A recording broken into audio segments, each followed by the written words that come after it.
What's up, YouTube world? It's your boy JDUB, the #1 commenter on YouTube. And I'm back with another video. We're going to be doing Put a Ring on It, Season 2, Episode 4.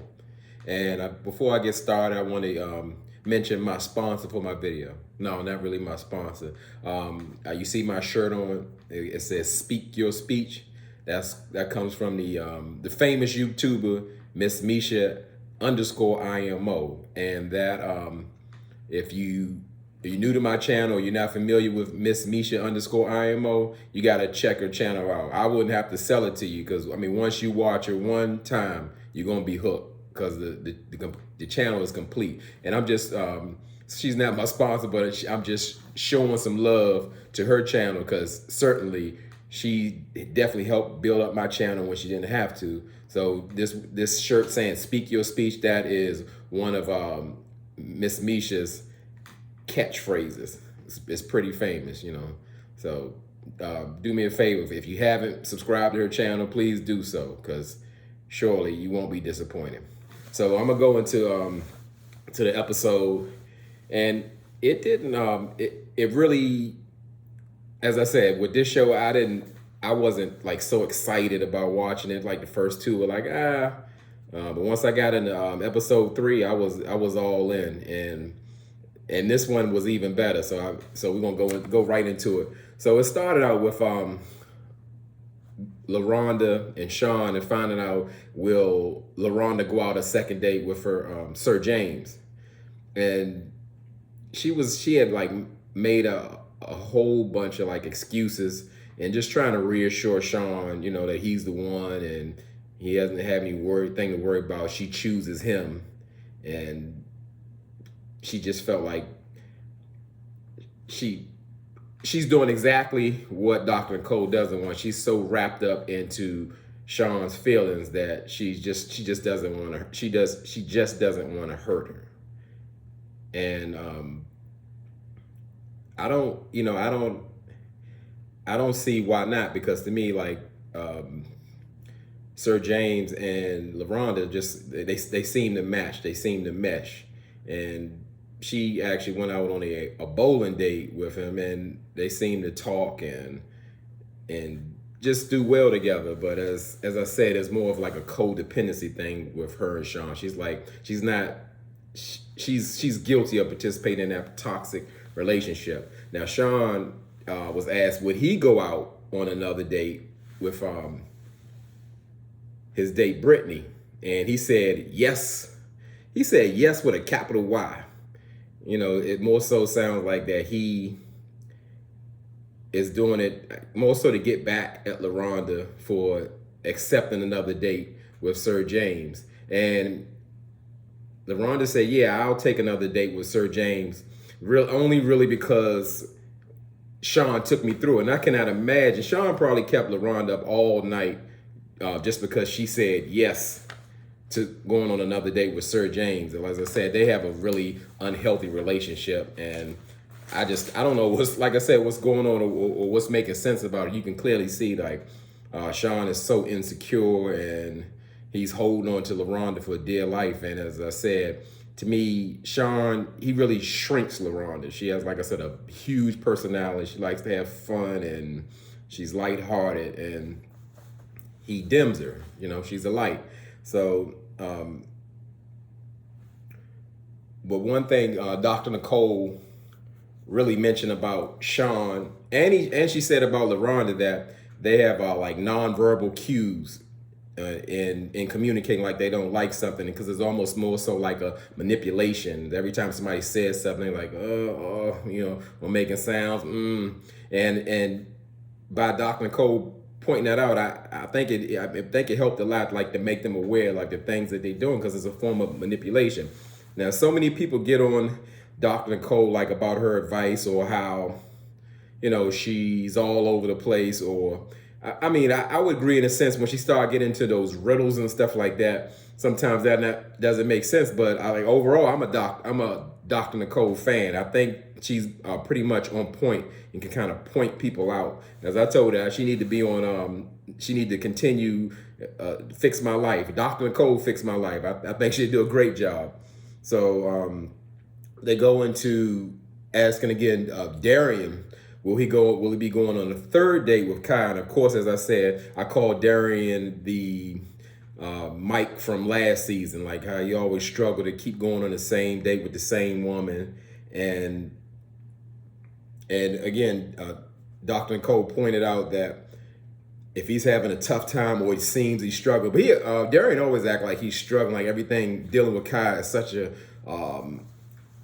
it's so complex, and he doesn't know what to do, and anything he does it for the process. So again, Dr. Nicole pointed out as well, so don't get your feelings so mixed up that you don't know where yours begin or your partner's end, or vice versa, because the process is supposed to find out what's really works with you, whether it's to be in the relationship or move on with somebody else.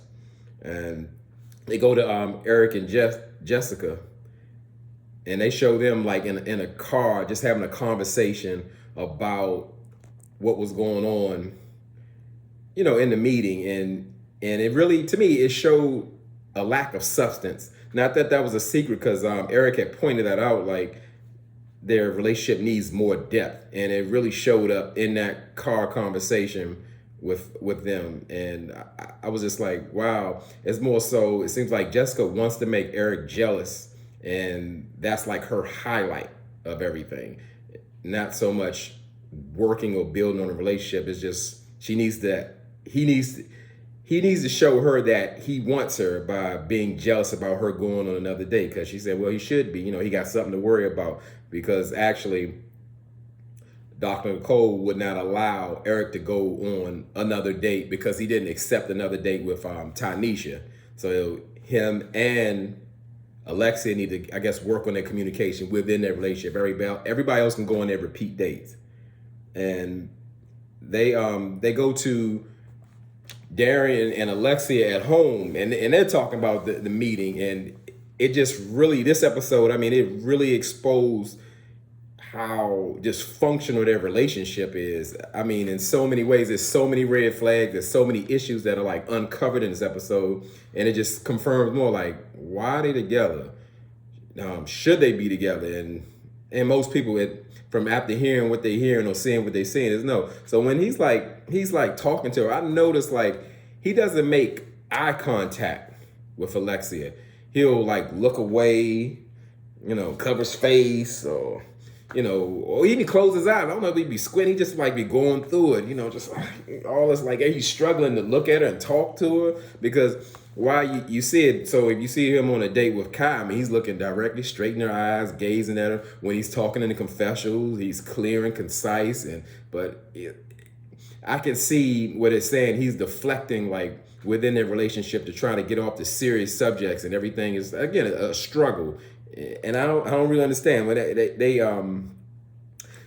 had a situation where Darian has a condo, and so when Alexia and him have a disagreement, that's when he goes to the condo. I'm like, that doesn't sound healthy. As soon as they have something goes wrong, he runs to the condo. So it's like, what, is he single all over again? And then Alexia pointed out he has a tendency of saying that, hey, I'm on the way, but he'll show up maybe 6 hours later, and like that's normal, like everything. And she said, Alexia said that makes her feel like something is going on, and rightfully so. If you tell your partner, hey, I'll be home with some food from the Waffle House, you want something at 2 o'clock, and then they don't get home till 8 o'clock, who wouldn't have questions? Or you're supposed to have a trusting relationship, but that's going to leave a lot of room for doubt.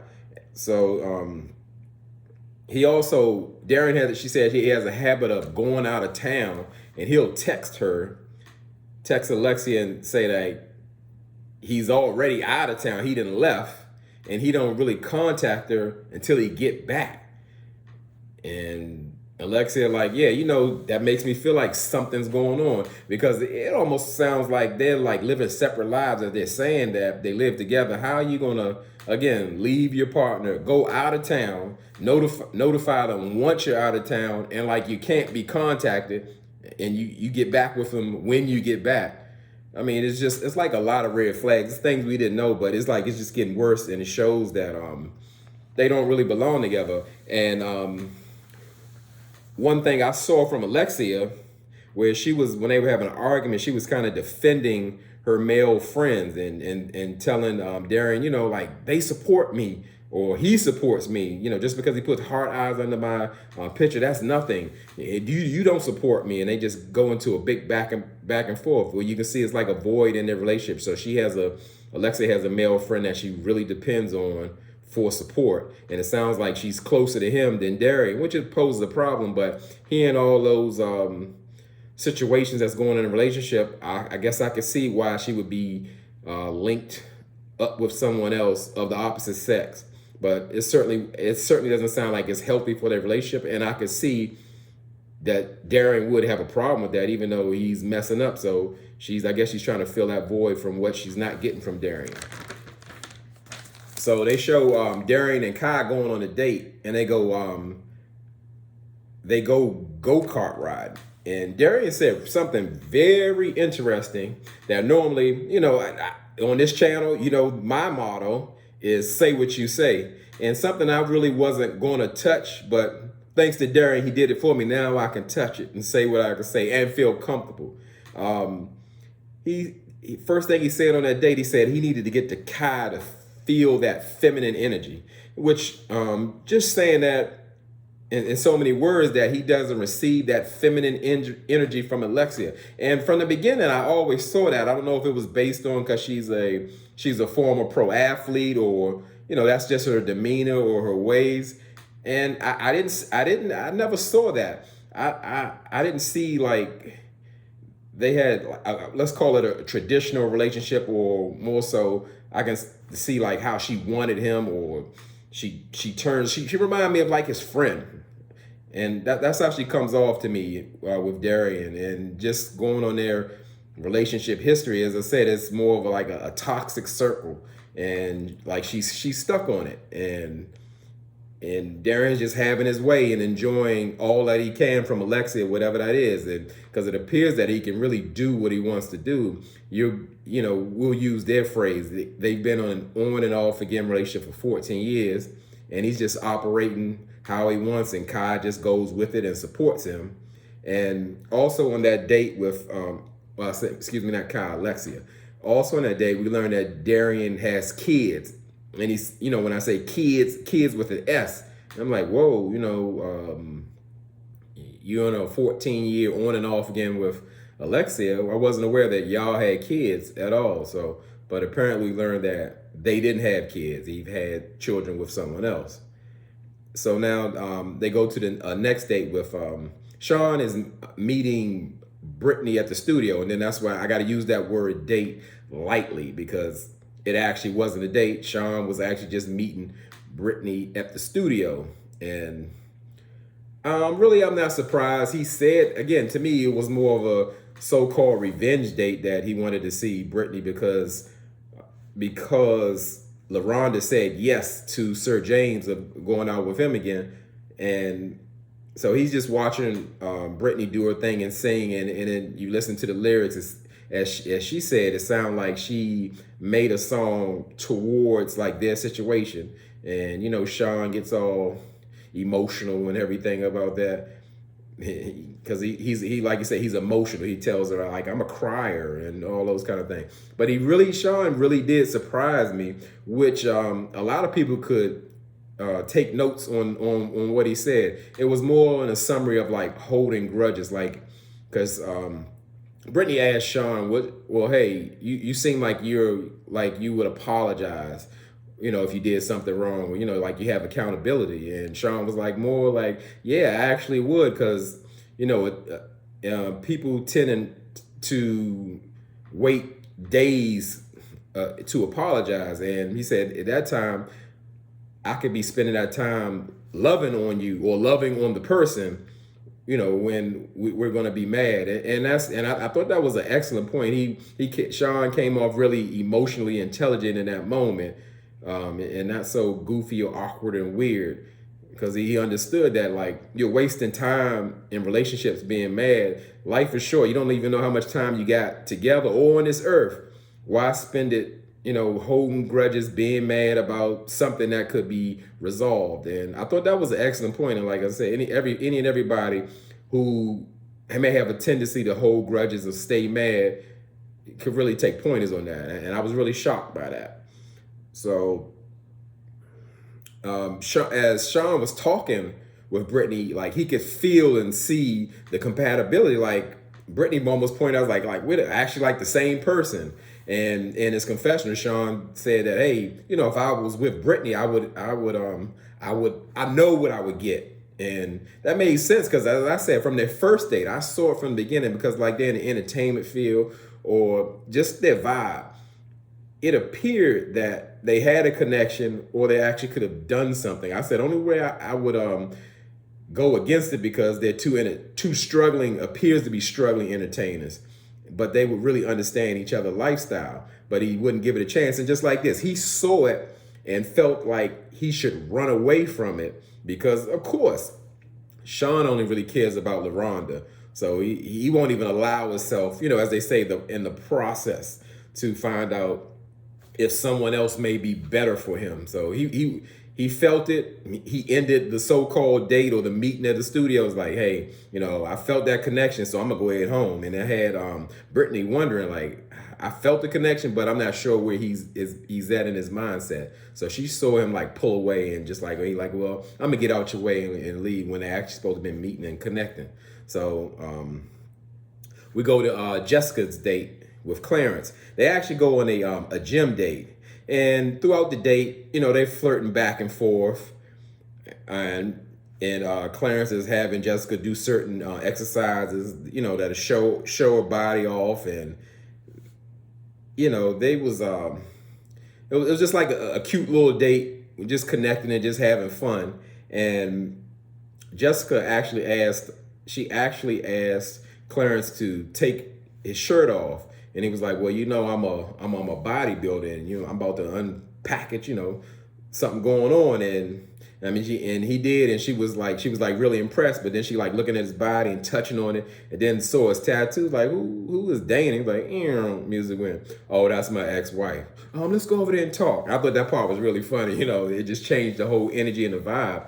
And Jessica wanted to know from Clarence, like, hey, what happened that you were married and now it's over. And Clarence did explain to Jessica, like, hey, I was really young, and the people we grew into were no longer compatible, and there was some infidelity. Clarence didn't go into the infidelity situation, whether it was on his side or his ex-wife, but she seemed to understand. Now, after she asked that question, Clarence kind of flipped the script on her and wanted to find out about her relationship with Eric, and just saying like, hey, he didn't really say much to me when he was like, well, you're a beautiful woman, you're smart, intelligent. Just sound like the same thing, smart and intelligent. And what's going on with Eric? Like, why hasn't he wifed you up at this point? And she kind of explained. She kind of explained so much that she's definitely interested in getting married, but there are some trust issues within the relationship that was kind of stopped. They've discussed it, but Eric is not ready to move forward. But surprisingly, she got uncomfortable with that situation. And I was like, well, she was ready to get all in Clarence's business and everything. And when he asked her about, what's going on with her and Eric, she got like kind of uncomfortable, because to me, I thought the date was about, sharing where you at or your position. And it just seemed like Jessica really didn't want to get into it at all. So the next scene was going on. Dr. Nicole, she had to make a 911 visit to Darian and Alexia's house, and it was just that. It was like they were having like a meltdown, and it was all bad. It was definitely all bad. And Dr. Nicole just wanted to kind of, she see like the energy was bad in the room, and she wanted to just kind of get to the root of it. And so when Alexia tries to like explain what's going on. We got Darian over there with all his antics, and I mean, just he like, squinting and I like how Dr. Cole kind of called it out. More so like all that extra stuff that Darian was doing, he was interrupting her. And the Dr. Cole, with a smile and just saying like, Mr. Darian, I do need to hear what Alexia has to say. Like, yes, ma'am, yes, ma'am. He getting respectful because it was being crazy disrespectful. And then he just like lost it. Every time she talked, he getting loud and calling her a liar and talking over. And he was like really deflecting for the situation. He just wouldn't let her get her point across. And I understood what he was saying, but he was just being way over the top because Darian felt like her accusations weren't facts. And just because she believes it or says it doesn't mean it's actually true. But to me, he leaves a lot of room for speculation because he's not consistent. He does like wild, crazy things that makes Alexia insecure in a relationship, which is rightfully so. And she, like I said, Dr. Cole was there to really get the root. She said, like, well, y'all mastered this thing, the way y'all arguing and all that kind of stuff. So what's the root of it? And Darian goes into, well, she just wants to be married on her time. And, I'm willing, and she wants to, have children and all that. Well, I'm down with that part, but it's no way that we can be married and have all these issues going on and all that. Like, he wants to have a baby with her, but he doesn't want to get married. And actually, Darian said that Alexia is not wife material. Man, I was like my mouth dropped. I'm like, did he say that out loud? I mean, really, like, at this point, what does Alexia have to hear or see to know that Darian has no intention? So 14 years is putting pressure or not enough time for him to get married, and but he still wants to have a baby with her, but he doesn't see her as a wife. So, at this point, I no longer feel bad for Alexia. It's almost like the Paige situation, Married at First Sight. I mean, she's been sitting with this man for 14 years on and off, and this man don't see her as a wife. Like, where's this going? He has taken like her youth with him, from her 20s into her mid 30s. And what is she waiting on? What does she need to see? What does she need to hear? But I guess she's so used to that, again, that toxic merry-go-round, that she ain't coming out of that. She needs some like an intervention. She needs some therapy. And she needs to get stronger and in a different mindset if she's going to do that. So, and in that conversation, because children were brought up, Alexia stated that she wanted children. We found out that Darian has 3 children, and Alexia made it clear to let her know, like, hey, these 3 children were created within this 14-year period. And I'm like, mouth dropped again. I'm like, again, now I'm no longer looking at Darian. I'm looking at Alexia. I mean, like, are you serious? How many breaks could it actually be where this man could have 3 children with 2 separate women, 2 kids with 1 woman? The time and energy he has invested in that. I mean, them breaks must have been big, or again, Alexia is just going along with the flow of program. But I'm just starting to look at Alexia at this point, because 3 children within the relationship, that's insane. And they don't have any children. Like I said, to me is no longer Darian's the problem. Alexia is just rolling with the flow, and I really don't know why. And I want her to wake up. It's just that simple. Why? What is he offer? What is he doing? I don't get it, but okay. So then they actually go to LaRonda's second date with Sir James. They go bowling. Like, as I said, it was a real, like, a light kind of have fun. It was really like a lot of good energy, and they going back and forth. And Sir James happened to mention talking about Sean, that hey, like this date is better because I don't have a dragon, in the back of me. And I thought that was funny, like just like breathing down their neck during their date or whatever. And he just kept referring to Sean as a dragon. And what was even funny, LaRonda even referred to him as Sean as a dragon because it was like you don't know where you're gonna pop up, or is he gonna be watching us, or it was just a lot. And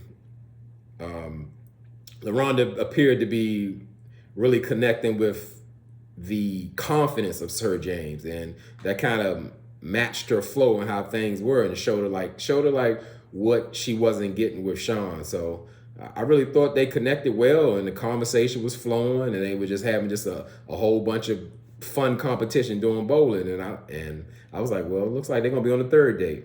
So the couples reconvene to on the end, just to go over like all their dates or what happened or where they at or how they feel, and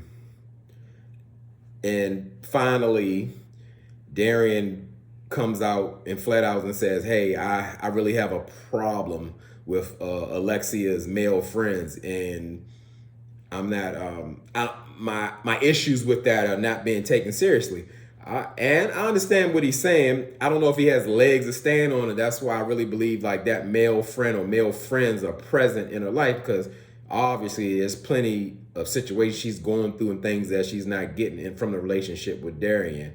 And at the same time, their relationship, it does need to be addressed, because he said, again, it's a serious issue. And she just kind of brushes it off and say, trust me. And he says, it's not about trusting you. I don't trust the men in your life or what intentions they have. And for once, he made sense to me.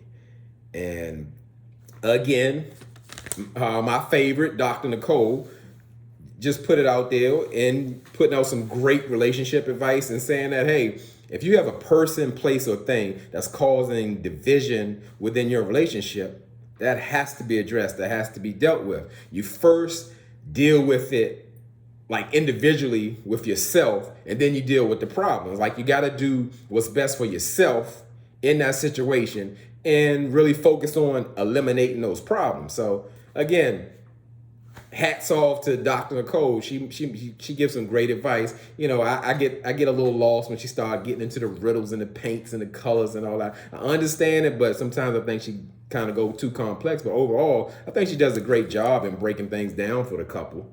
And I saw that Eric, he made a point that it was like he feels like when he has an issue in real life, people don't care. And I know a lot of people feel that way, and most of the times that kind of comes off true. But he also feels like the word people is Jessica's in that group. So if he has problems, he really doesn't want to burden anybody or go into it. But he feels like when Jessica gives advice, it's really not useful. It's really, and that goes on, I guess, with when he's looking for more depth. He feel like the limited advice that Jessica gives is something that he's already thought of, and he doesn't. So it pretty much boils down, he doesn't value opinion or see value in her advice, and that's really, Jessica said that's really hurtful. I could believe that would be hurtful to hear your partner say, like, you're investing, listening to their issues or problems, and you want to, of course, maybe come up with a solution or suggestion, and they don't really see it as anything. And to me, Eric is just more telling or just letting everyone know, like, hey, Jessica doesn't offer much value, and I could see how she would be hurt. So I really, other than, like I said, the looks or what's going on, as she say, she's looking for the turn up. And that's what she felt like she didn't get on the date with Clarence the bodybuilder. She wants to turn up like Eric is. And she claimed she wanted depth as well, or that he was respectful and wasn't just like after her sexually, even though she turned around and sexualized Clarence by making him keep his shirt off and all that. But it's almost like some of these people don't really know what they want, or it's very conflicting. So, they definitely got some work to do.